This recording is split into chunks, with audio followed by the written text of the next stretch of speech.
welcome back to my channel. Today I'm going to do a video on blind people in nightclubs. And if you can hear some things in the background, it's my crazy little puppy Otis. He's just 1 year old, bless him. He's a new border collie to our family pet, and Alice is a bit ill, so please excuse her if she coughs because she's just being my camera woman, aren't you, Al? So today, my experience of nightclubs, I have had a really good blind girl experience. I am a person that loves to dance and dance and dance until I drop. Seriously, I will be on the dance floor till 1, 2 in the morning. I have a peak though, my friends will tell you.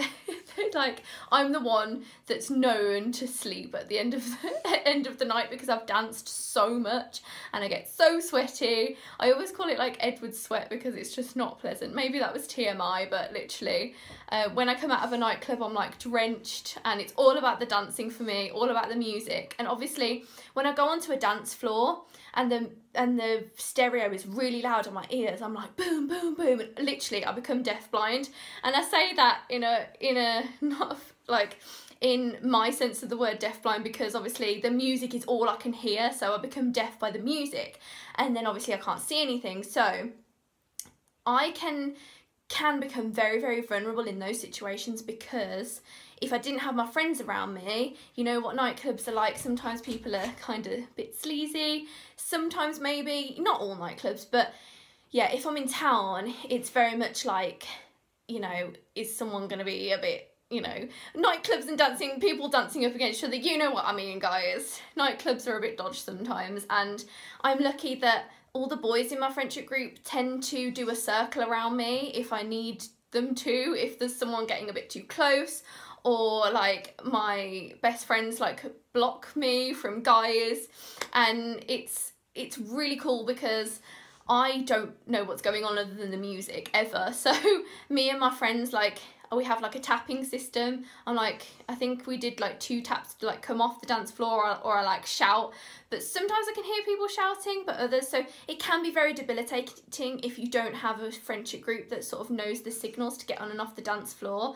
And if I'm really not in the mood for a nightclub, I really can't stand it. Like, I have a cut-off point, and I think that became apparent to me when I did first become blind when I was 17, because to be honest, there's only so much I can stand of that pounding music, and I only go to nightclubs really now. Rare. I used to go more when I was in like 6th form, so like 18, 19.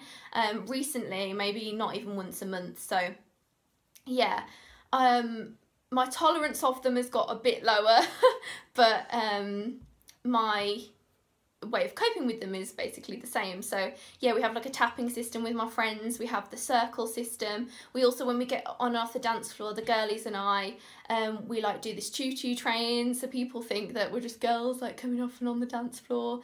The only thing I have had problem in with nightclubs is that people think I'm drunker than I am, so I get on the dance floor like holding someone's arm, any one of my friends, and yeah, I've been accused of being too drunk to even stand or function before, and they've nearly kicked me out. And that was a kind of situation where my 2 best girly friends went up to the bar and was like, you cannot kick her out, she is not totally drunk, she's just a bit tipsy. The reason that she's clinging on to us for dear life is because she cannot really hear anything other than music, and she's blind. And yeah, I don't think they believed us, but there we go.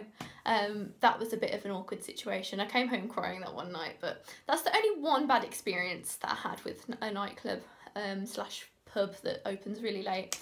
I tend to go to nightclubs that are more local.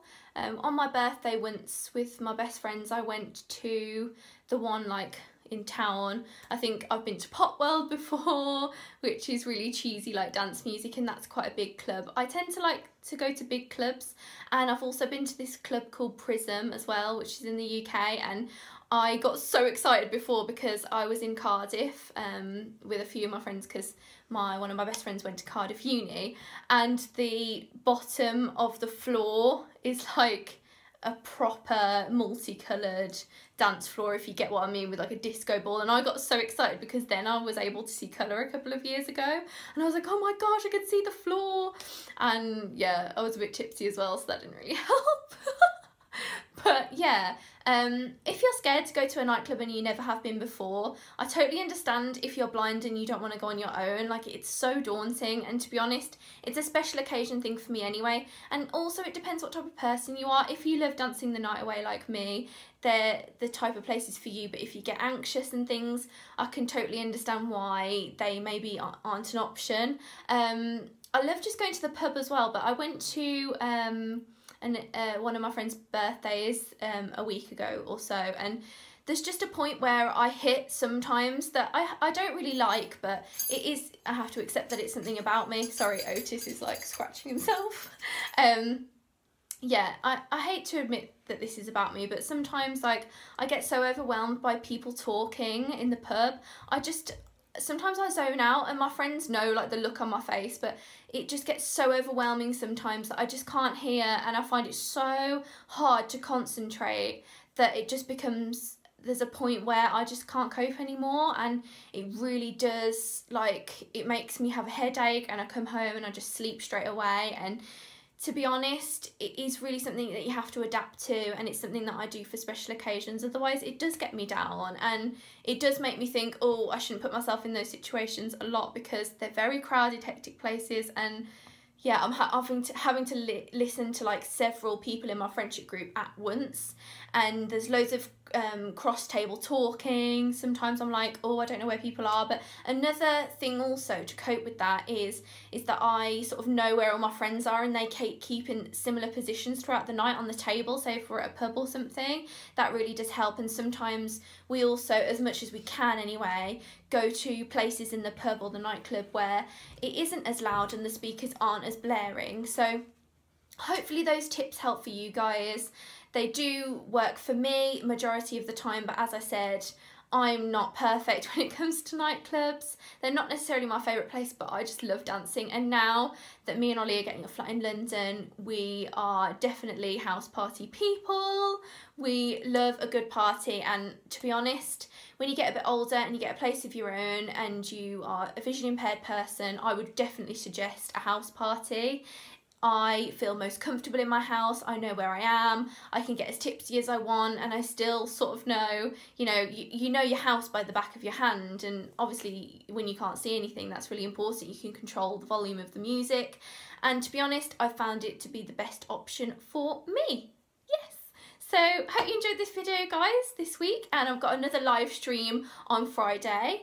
Yeah, so tune in. It's 6 PM on Friday.